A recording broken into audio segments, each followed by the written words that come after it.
There were three great games today in round 3 of the Biel Grandmaster Tournament, and I'm going to take a little look at all 3 of them. So first of all, the game between Michael Adams and Maxime Vachier-Lagrave.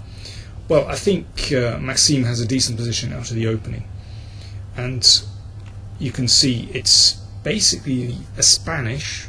It arose from a bishop b5 check Sicilian, but it's basically a Spanish type structure. And here Maxime played d5, breaking out, and you can see his rook is beautifully placed opposite white's queen. And well, here it's very, very complex, but it seems that Michael Adams miscalculated here. He exchanged. Well, here he can still play e takes d5, and well, black has certainly enough activity. You can see that knight on a3 isn't particularly good. White should be okay though. But instead,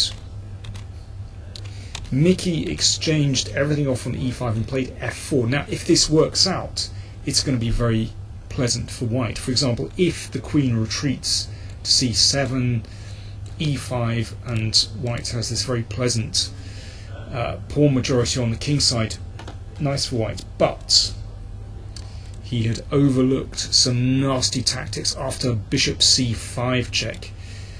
Here's the worst of them. White would very much like to play king h2 and again go for e5. The problem is, in this position, that after e5, knight g4 is absolutely killing. Of course, if that's taken, then queen h4 is mate. Well, there are other options here for white, but it's pretty bad, and Mickey had to play bishop e3. This also isn't completely satisfactory. Queen h5, good move. If this is taken, of course, there's a Zwischenschach and black wins material. So, well, I mean, this is very unpleasant for white. For example, if queen f2, then you can take the hapless knight on a3 and take on e4, and well, it's an extra pawn. Must be very, very good, if not winning for black. Mickey went in for an endgame, and here, well, there's still a long way to go, but basically black is a clear pawn up. I mean, Mickey was pretty demoralised. He could have played better, but basically it's a clear extra pawn for black, and Maxime's technique was superb. So Maxime won that game. Let's move on very quickly to David Navarra against Richard Rapport. Well, we know what Richard is like.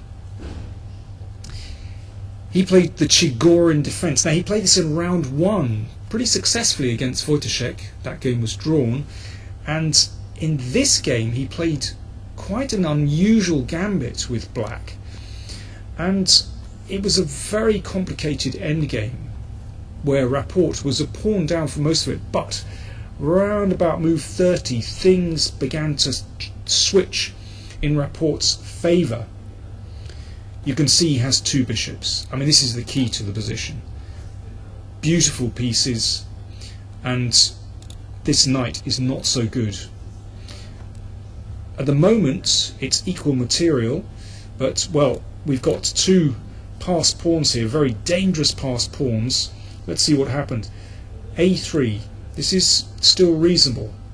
f7, big time pressure at the moment.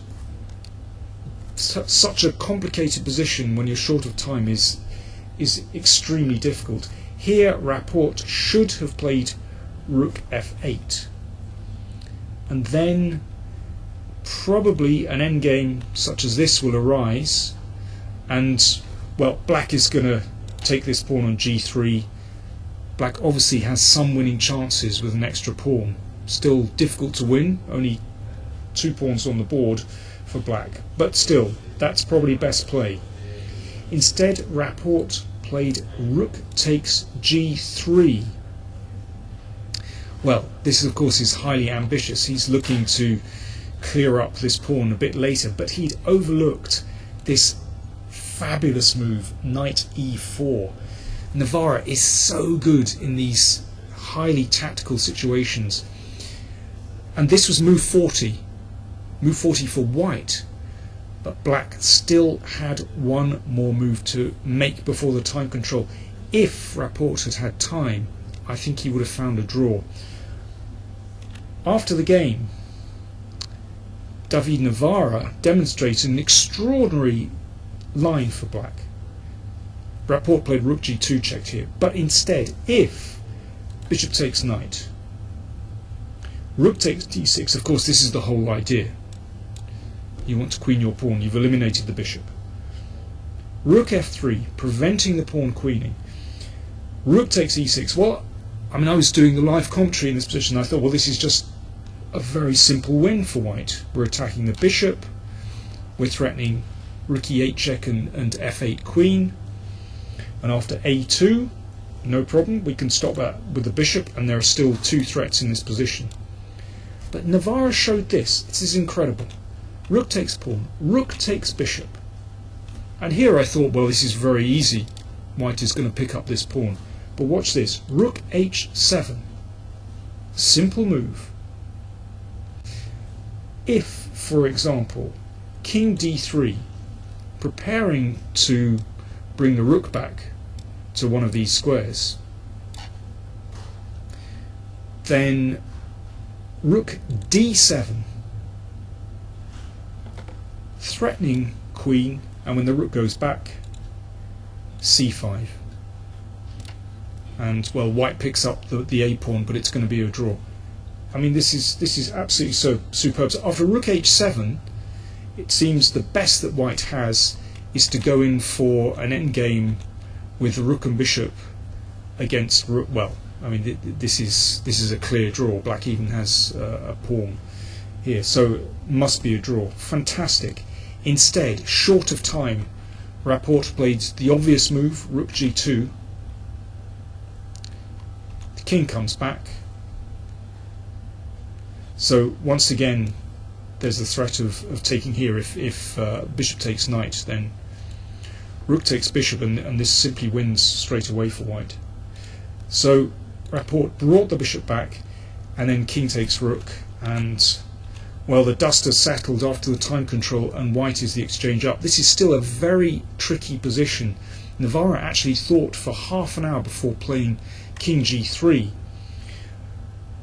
But, well, he's a brilliant calculator, and he'd worked things out very well. In fact, Rapport was so demoralised here, he went down very quickly.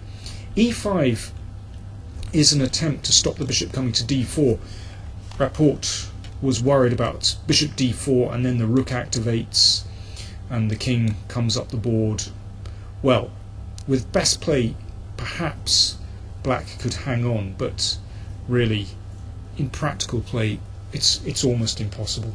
So anyway, e5 was played, but this loses quite simply actually, because after a2 the bishop comes back and is going to pick up this pawn and stop the a pawn. Well, the game ended like this. Bishop d3, still a little bit tricky. Bishop takes pawn. Okay, so now there's a threat to take here. Bishop takes, the bishop comes back to f6, so threatening rook d8. And after queen, okay, here's another tricky moment. Well, if white takes this straight away, then bishop takes pawn and black should be drawing, but instead rook d8 check, and here Rapport resigned. Of course, if king here, then bishop takes, and on the next turn, well, the pawn is going to go home. And there's even one little tactic here. Bishop d6 check. Well, we don't move the king because then bishop takes pawn, and we have rook takes bishop. There we go. Everything works out for white. Brilliantly calculated by Navarra. So, let me see. The third game, we have Radoslav Wojtaszek against Pavel Elyanov. Now, this was extraordinary because Wojtaszek followed a previous game of Elyanov's up to move 18, and on move 19 he found a new move, and he confessed after the game that this idea was found when he was working with Vichy Anand during one of their World Championship matches. So incredible, his work paid off. This novelty resulted in a very difficult endgame for Ulyanov. Well, this is the position after 42 moves, and you can see the difference between the two kings. Black's king is cut off on the 7th rank. Not only that, these these light squares are very weak. You compare that with White's king. White's king stands beautifully on f3. It simply cannot be attacked, and that pawn on a dark square, crucially controlling these squares, means that White's king is completely safe. So, in this kind of situation with opposite colour bishops and rooks, this is a deadly attack. So you can see rook number 2 starts to move in. Well, let's see if Black tries to challenge on the 7th rank. Well, we have rook h8 check. Oh, yeah, rook h8 check. And if the king comes up, well, this is one typical variation.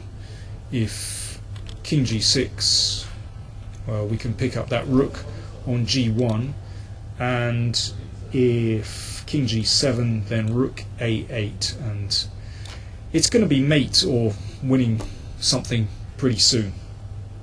Very nasty. So Ulyanov tried rook g7, so again an attempt to try and defend on the 7th rank. But then a check forces the rook back, and rook h6. Now here's a very nice situation. If Black tries to defend the pawn here with bishop e7, then the rook goes back to h7, and this position is Zugzwang. The bishop can't move because there's rook f7 mate. The threat is bishop c6, the rook moves and you take the bishop.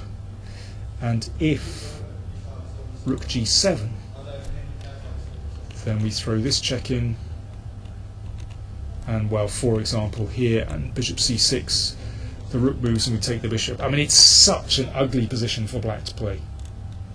Okay, Ulyanov tried rook e7, but now lots of pawns were dropping off. Actually, Wojciech's technique at the end here was very nice. He played really precisely, making sure that Black's king stays in the corner. If king takes rook here, then rook e6, of course, wins the bishop.